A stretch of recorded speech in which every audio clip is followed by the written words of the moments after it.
ኢራን ዓለም አቀፍ እገዳ የተጣለባቸውን የክላስተር ሚሳኤሎች በእስራኤል ላይ አዘነበች። ሩሲያ የአሜሪካ ጦርን ለማጥቃት የሚውል መረጃ ለኢራን ማቅረቧ ተዘገበ። ትራምፕ የአሜሪካን የመሳሪያ ምርት በ4 እጥፍ ለማሳደግ ከአምራቾች ጋር መስማማታቸውን ተናገሩ። እስራኤል በሊባኖስ የሚገኝ የተመድ ይዞታ ላይ በፈጸመችው ጥቃት ሰላም አስከባሪዎች ቆሰሉ። ሚሳኤሎችን የጫነ የአሜሪካ የጦር አውሮፕላን ዩናይትድ ኪንግደም ደረሰ። ጤና ይስጥልን ተመልካቾቻችን፣ በመካከለኛው ምስራቅም ውጥረቱ ተባብሶ ቀጥሏል። የጦርነቱን ሰበር መረጃዎችን አጠናክረን ይዘን መተናል። አብራችሁን ቆዩ። ለዚህ ሚዲያ አዲስ ከሆኑ ቻናሉን ሰብስክራይብ በማድረግ የደወል ምልክቷን በመጫን በቀጣይም ፈጣን ወቅታዊና እውነተኛ መረጃዎችን ማግኘት ይችላሉ። ይህንን ቪዲዮ ላይክ፣ ሼር በማድረግም ቤተሰብነታችሁን አጠናክሩ።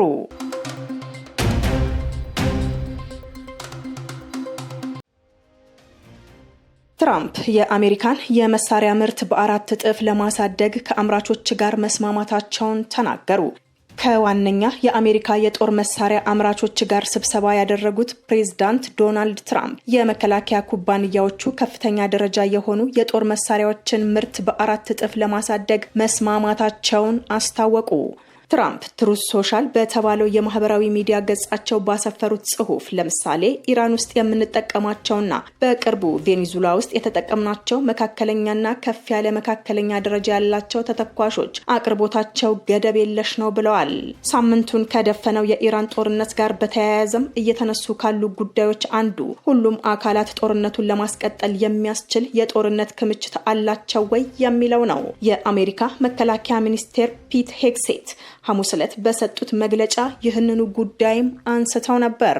ሚኒስትሩ አሜሪካ ምንም የተተኳሽ እጥረት እንደሌለባትና የማጥቃት ዘመቻውን እስከፈለገች ድረስ ማስቀጠል እንደምትችልም ተናግረዋል። ይህንኑ ሐሳብ የደገሙት ፕሬዝዳንት ትራምፕ በበኩላቸው ይሄም ቢሆን ግን በእነዚህ ደረጃዎች ያሉ መካከለኛና ከፍ ያለ መካከለኛ ደረጃ ተተኳሾች ትዕዛዞችን ከፍ እንዲሉ አድርገናል ብለዋል። ትራምፕ በልጥፋቸው ከፍተኛ ደረጃ በማለት የገለጹት የመሳሪያ አይነት ብዙውን ጊዜ የሚያመለክተው ይበልጥ ልዩ ውድ ወይም በቴክኒክ የረቀቁ መሳሪያዎችን እንደሆነ የዜና ወኪሉ አሶሺየትድ ፕሬስ ዘግቧል። ከመደበኛ ተተኳሾች አንጻር ብዛታቸው አነስተኛ እንደሆነ የሚታሰቡት እንደ ሃይፐርሶኒክ ሚሳኤሎች ወይም ረጅም ርቀት የአየር ጠላፊዎች ያሉት መሳሪያዎች በዚህ ውስጥ እንደሚካተቱም ተገልጿል። ነገር ግን ትራምፕ በትክክል የትኛዎቹ መሳሪያዎች የምርት መጠናቸው እንደሚጨምር ዝርዝር መረጃ አላቀረቡም። አሜሪካ አሁን እያካሄደች ያለችውን የአጭር ርቀት ውጊያ ማብቂያ የሌለው ለሚባል ጊዜ ያህል ልታስቀጥል እንደምትችል መቀመጫውን ዋሽንግተን ባደረገው የስትራቴጂክና ዓለም አቀፍ ጥናት ማዕከል የሚሰሩት የቀድሞ የአሜሪካን ጦር ኮሎኔል ማርክ ካንሲያን ለቢቢሲ ተናግረዋል። ጦርነቱ በተራዘመ ቁጥር ግን ጥቃት የሚፈጸምባቸው ኢላማዎች ብዛት እያነሰ መሄዱም አይቀርም። ይህም አሜሪካ የከፈተችው ወታደራዊ ዘመቻ የሚጓዝበት ፍጥነትን ይቀንሳል። በኢራን ዋና አየር ማረፊያ ከፍተኛ ፍንዳታ መታየቱን የዓይን እማኞች ተናገሩ። በኢራን ዋና ከተማ ቴህራን ውስጥ የሚገኘውና ከዋነኞቹ የንግድ የአየር ማረፊያዎች አንዱ የሆነው መህራባድ አየር ማረፊያ ከፍተኛ ጥቃት እንደደረሰበት የሚያመላክቱ መረጃዎች ወጥተዋል። በርካታ ሰዎችን በማስተናገድ ቀዳሚና የሀገር ውስጥ በረራ ማዕከል በሆነው መህራባድ አየር ማረፊያ ውስጥ የሚቃጠል አውሮፕላንና ወደ ላይ የሚወጣ ከፍተኛ ጭስ የሚያሳዩ ቪዲዮዎች ማህበራዊ ሚዲያ ላይም ተሰራጭተዋል። አርብ ዕለት የተነሳ የሳተላይት ምስል አየር ማረፊያ ውስጥ በርካታ አውሮፕላኖች እንደነበሩም አሳይቷል። የኢራን መንግስት መገናኛ ብዙሃንም የአየር መንገዱ የተወሰነ ክፍል የጥቃት ኢላማ መደረጉንም ዘግቧል። አየር ማረፊያው የመመታቱ ዜና የተሰማው የእስራኤል ጦር ኢራን ውስጥ አዲሱ ዙር መጠነ ሰፊ ጥቃት መክፈቱን ካስታወቀ በኋላ ነው። ረቡዕ ዕለትም አየር ማረፊያውን ኢላማ አድርጎ የነበረው የእስራኤል ጦር በዚህ ጥቃት ለእስራኤል አየር ኃይል ስጋት የሆኑ የመከላከያና የጥቃት መለያ ስርዓቶችን መደምሰሱንም ገልጾ ነበር። በጥቃቱ ኢላማ ከተደረጉት መካከል ሄሊኮፕተር የሚመረትበት የአየር ማረፊያው ክፍልም ይገኝበታል። በአሁኑ ጥቃት የትኛው የአየር ማረፊያ ክፍል እንደተደበደበ ግልጽ አይደለም። የዓይን እማኞች በበኩላቸውም ከቀናት በፊት ከነበረው ጋር ሲነጻጸር የትናንት ምሽቱ ጥቃት እጅግ ከፍተኛ እንደሆነም ተናግረዋል። ሩሲያ የአሜሪካ ጦርን ለማጥቃት የሚውል መረጃ ለኢራን ማቅረቧ ተዘገበ። ሩሲያ በመካከለኛው ምስራቅ የሚገኙ የአሜሪካ ጦር መርከቦችና ሌሎች ወታደራዊ ይዞታዎች ላይ ጥቃት ለመፈጸም ሊውል የሚችል መረጃ ለኢራን ማቅረቧን ለጉዳዩ ቅርበት ያላቸው ባለስልጣናት እንደተናገሩት የዜና ወኪሉ አሶሺየትድ ፕሬስ ዘገበ። በአሜሪካ የቢቢሲ አጋር ሆነው ሲቢኤስ ኒውስ ያነጋገራቸው ሌላ የአሜሪካ ባለስልጣናትንም ሩሲያ ዋሽንግተን በቀጠናው ያላትን ይዞታ የተመለከተ መረጃ ለኢራን እያቀረበች መሆኑንም ተናግረዋል። ስለዚህ ጉዳይ የተጠየቁት የአሜሪካ መከላከያ ሚኒስትር ፒት ሄግሴት በበኩላቸው ፕሬዝዳንት ዶናልድ ትራምፕ ማንን እያናገረ እንደሆነ ያውቃሉ ብለዋል። ኤፒ ያነጋገራቸው ምንጮች ይህንን ቢናገሩም ሩሲያ መረጃ በማቅረብ የኢራንን እርምጃ እየመራች ነው የሚለው በአሜሪካ የስለላ መረጃ የተረጋገጠ እንዳልሆነ አክለዋል። ይህ መረጃ ሩሲያ ከሳምንት በፊት አሜሪካና እስራኤል ኢራን ላይ በከፈቱት ጥቃት ውስጥ የመሳተፍ ፍላጎት እንዳላት የሚጠቁም የመጀመሪያ ምልክት ተደርጎ መወሰዱን ዘገባው ያመለክታል። በኒውክለር ፕሮግራሟ ምክንያት ለረጅም ጊዜ መገለል ከደረሰባት ኢራን ጋር ወዳጅነታቸውን ካስቀጠሉት ሀገራት አንዷ ሩሲያ ነች። የአሜሪካ መከላከያ ሚኒስትር ሄግሴት ከሲቢኤስ ኒውስ 60 ሚኒትስ የተሰኘው ፕሮግራም ጋር ባደረጉት ቃለ መጠይቅ ሩሲያ በቀጠናው ስለሚገኘው የአሜሪካ ጦር እንቅስቃሴ ለኢራን መረጃ እያቀረበች ነው ስለመባሉም ተጠይቀዋል። ሚኒስትሩ ምላሽ ሲሰጡ አሜሪካ ሁሉንም ነገር እየተከታተለች እንዲሁም በውጊያ እቅዷ ውስጥ እያካተተች እንደሆነም ተናግረዋል። የአሜሪካ ሕዝብ የጦር ኃይሎች ጠቅላይ አዛዡ ማንን እያነጋገረ እንደሆነ እንደሚያውቁ እርግጠኛ መሆን ይችላል ብለዋል። በይፋ የሚደረግም ሆነ በጀርባ የሚከወን መፈጠር የሌለበት ማንኛውም ነገር እየተጋፈጥን ነው፣ በኃይል እየተጋፈጥነው ነው ሲሉም ለሲቢኤስ ኒውስ ምላሽ ሰጥተዋል። በሌላ በኩል የሩሲያ ፕሬዝዳንት ቭላዲሚር ፑቲን ከኢራኑ ፕሬዝዳንት መስዑድ ጋር መነጋገራቸውና ሀዘናቸውን መግለጻቸውን ክሬምሊን አስታውቋል። ሩሲያ የኃይል እርምጃዎች መቆም አለባቸው የሚል አቋም እንዳላትም ገልጸዋል። የፑቲን ጽሕፈት ቤት ያወጣው መረጃ እንደሚያመለክተው ሁለቱ አካላት ግንኙነታቸውን ለማስቀጠልም ተስማምተዋል።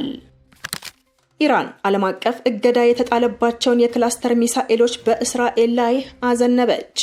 በመካከለኛው ምስራቅ የተቀሰቀሰው ጦርነት ወደማይመለስበት ምዕራፍ መሸጋገሩን የሚያሳዩ መረጃዎች እየወጡ ይገኛሉ። የእስራኤል መከላከያ ኃይል ትናንት አርብ ባወጣው አስቸኳይ መግለጫ ኢራን በእስራኤል ላይ በሰነዘረችው የሚሳኤል ጥቃት ዓለም አቀፍ እገዳ የተጣለባቸውን የክላስተር የጦር አውራጅ የታጠቁ ሚሳኤሎችንም ተጠቅማለች ሲል ከሷል። ይህ የኢራን ድርጊት አሜሪካና እስራኤል በጋራ በመሆን ከየካቲት 21 ቀን ጀምሮ በኢስላማዊቷ ሪፐብሊክ ላይ የከፈቱትን መጠነ ሰፊ ወታደራዊ ዘመቻ ተከትሎ የመጣ እጅግ አደገኛ የአጸፋ እርምጃ መሆኑም ተገልጿል። እንደ እስራኤል ወታደራዊ ባለስልጣናት ገለጻ ኢራን የተጠቀመቻቸው እነዚህ ሚሳኤሎች በአየር ላይ እያሉ በመፈንዳት በመቶዎች የሚቆጠሩ ጥቃቅን ቦምቦችን በሰፊ ቦታ ላይ የሚረጩ በመሆናቸው በሲቪል መኖሪያዎችና በወታደራዊ ተቋማት ላይ ከፍተኛ ሰብአዊና ቁሳዊ ጥፋት የማድረስ አቅም አላቸው። ጥቃቱ የተፈጸመው አሜሪካና እስራኤል ኦፕሬሽን ኤፒክ ፍሪ በሚል ስያሜ በኢራን የባህር ኃይልና የሚሳኤል ማዕከላት ላይ ለጀመሩት ጥቃት ምላሽ ለመስጠት መሆኑም ታውቋል። ይህ አዲስ ክስተት በሁለቱ ወገኖች መካከል ያለውን ጦርነት ወደ ከፋ ደረጃ ሊያሸጋግረው እንደሚችል ተሰግቷል። ሚሳኤሎች የጫነ የአሜሪካ የጦር አውሮፕላን ዩናይትድ ኪንግደም ደረሰ። 24 ሚሳኤሎችን የጫነ ግዙፉ የአሜሪካ የጦር አውሮፕላን ዩናይትድ ኪንግደም ደርሷል። ቢ1 ላንሰር የተባለው የአሜሪካ ቦምብና ሚሳኤል ጫን የጦር አውሮፕላን ዩኬ ግላውስታሼር በሚገኘው የአሜሪካ አየር ኃይል ያረፈው ትናንትና አርብ ነው። አሜሪካ በዩኬ የጦር አውሮፕላኗን እንድታሰፍር ጠቅላይ ሚኒስትር ኪር ስታርመር ፈቅደዋል። ሮያል ኤርፎርስ ኤርፊድ በተባለው ጦር ሰፈር ያረፈው የአሜሪካ የጦር አውሮፕላን ጥቅም ላይ መዋል የሚችለው የኢራንን የሚሳኤል ጥቃት ለመከላከል ብቻ እንደሆነ ዩኬ አስታውቃለች። የጦር አውሮፕላኑ 4 አብራሪዎች ያሉት ሲሆን 41.8 ሜትር ርዝመትና 86 ቶን ክብደት አለው ተብሏል። ቦይንግ እንደሚለው አሜሪካ ካሏት የአየር መሳሪያዎች ፈጣኑ ሲሆን በሰዓት 1448.4 ኪሎ ሜትርም ይበራል። የአሜሪካ መከላከያ ሚኒስትር ፒት ሄግሴት በኢራን ላይ የሚፈጸመው ጥቃት እጅጉን ሊባባስ ነው ሲሉ ያለፈው ሐሙስም አስጠንቅቀዋል። ተጨማሪ ተዋጊ ጀቶች ይሰማራሉ፣ የመከላከል ስራውንም ያጠናክራሉ፣ ጥቃት የሚፈጽሙበት ፍጥነትና ጊዜም ይጨምራል ብለዋል። እስራኤል በሊባኖስ የሚገኝ የተመድ ይዞታ ላይ በፈጸመችው ጥቃት ሰላም አስከባሪዎች ቆሰሉ። ሊባኖስ ውስጥ የምትፈጽመውን ጥቃት ያጠናከረችው እስራኤል በደቡባዊ የሀገሪቱ ክፍል የሚገኝ የተባበሩት መንግስታት ሰላም አስከባሪ ኃይል ይዞታን መምታቷን የሊባኖስ ፕሬዝዳንት ጆሴፍ አውን ገለጹ። በጥቃቱ ሰላም አስከባሪ ኃይል ውስጥ እያገለገሉ ያሉ ጋናውያን ወታደሮች መጎዳታቸውን ፕሬዝዳንቱ በመግለጫቸው አስታውቀዋል። የጋና ጦር ኃይል በበኩሉ 2 ወታደሮች በጥቃቱ ከፍተኛ አካላዊና ስነ ልቦናዊ ጉዳት እንደደረሰባቸውም ተናግሯል። የሰላም አስከባሪዎቹ መመገቢያ ማዕከል በጥቃቱ ሙሉ በሙሉ እንደወደመም ተገልጿል። የፈረንሳይ ፕሬዝዳንት ኢማኑኤል ማክሮን እስራኤል የተባበሩት መንግስታት ይዞታ ላይ ጥቃት መፈጸሟን አውግዘዋል። የተባበሩት መንግስታት ኃይሎች በደቡባዊ ሊባኖስ መረጋጋት ለማምጣት ቁልፍ ሚና ይጫወታሉ ተብሏል። ዛሬ የሰላም አስከባሪው አባላት ላይ የተፈጸመውን ተቀባይነት የሌለው ጥቃትም አወግዛለሁ ብለዋል። ከሊባኖሱ ፕሬዝዳንት ጋር የተነጋገሩት የሶሪያው መሪ አህመድ አልሻራ በበኩላቸው የሁለቱም ሀገራት ሉዓላዊነትና የግዛት አንድነት መከበር እንዳለበትም አጽንኦት ሰጥተዋል። እስራኤል በሊባኖስ የሚገኘው ሄዝቦላ ላይ የከፈተችው ጥቃትን ተከትሎ በዋና ከተማዋ ቤይሩት ውስጥ ከፍተኛ ፍንዳታዎች ተሰምተዋል። የአየር ጥቃቱን ተከትሎ በመቶ ሺዎች የሚቆጠሩ ነዋሪዎች ደቡባዊውን የከተማውን ክፍል ለቀው እንዲወጡ በእስራኤል ትዕዛዝ ተሰጥቷቸዋል። እስራኤል ከሰኞ አንስቶ ሊባኖስ ውስጥ በፈጸመቻቸው ጥቃቶች 217 ሰዎች እንደተገደሉና 798 ሰዎች እንደቆሰሉ የሀገሪቱ ጤና ሚኒስቴር አስታውቋል። የግብጽ ፕሬዝዳንት አብድል ፈታህ አልሲሲ አሜሪካና እስራኤል ከኢራን ጋር በሚያደርጉት ጦርነት ግብጽ ለአደጋ በቀረበ የኢኮኖሚ አስቸኳይ ሁኔታ ላይ መሆኗን ገልጸዋል። የግብጽ ፕሬዝዳንት አብድል ፈታህ አልሲሲ በመካከለኛው ምስራቅ እየተካሄደ ያለው ጦርነት በሀገሪቱ ኢኮኖሚ ላይ በፈጠረው ጫና ምክንያት ግብጽ ለአደጋ በቀረበ የኢኮኖሚ አስቸኳይ ሁኔታ ላይ እንደምትገኝ አስታወቁ። ፕሬዝዳንቱ ከቁጥጥር ውጪ የሆነ የዋጋ ግሽበት ሊከሰት እንደሚችልም ስጋታቸውን ገልጸዋል።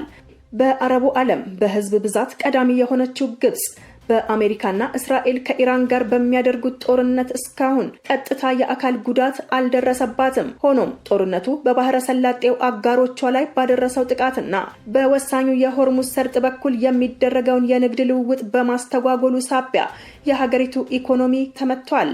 ባለፈው ሐሙስ የስራ መዝጊያ ላይ የግብጽ ፓውንድ በአሜሪካ ዶላር አንጻር ላለፉት 8 ወራት ታይቶ የማይታወቅ ዝቅተኛ ደረጃ ላይ መውረዱም ተመዝግቧል። በአሁኑ ወቅት አንድ የአሜሪካ ዶላር በ50.2 የግብጽ ፓውንድ እየተመነዘረ ሲሆን ይህም የሆነው የአጭር ጊዜ ኢንቨስትመንቶች ከሀገር እየወጡ መሆኑን የሚጠቁሙ ሪፖርቶች በወጡበት ወቅት ነው። በገቢ ምርቶች ላይ በእጅጉ ጥገኛ የሆነው የግብጽ ኢኮኖሚ ከ2022 ጀምሮ ዋጋው በ2/3 ለቀነሰው የፓውንድ ምንዛሪ መዋዠቅ እጅግ ተጋላጭ መሆኑም ይታወቃል። ፕሬዝዳንት አልሲሲ በአንድ ወታደራዊ አካዳሚ በተካሄደ ዝግጅት ላይ ባደረጉት ንግግር አሁን ያለው ቀውስ በሸቀጦች ዋጋ ላይ መጠነኛ ተጽዕኖ ሊኖረው ይችላል ብለዋል። ተመልካቾቻችን ለሰዓቱ የተሰሙ ሰበር መረጃዎችን ወደ እናንተ አደረስናችሁ። በሌላ መረጃ እስከምንገናኝ ቸር ቆዩልን። ሰላም ለዓለማችን ይሁን።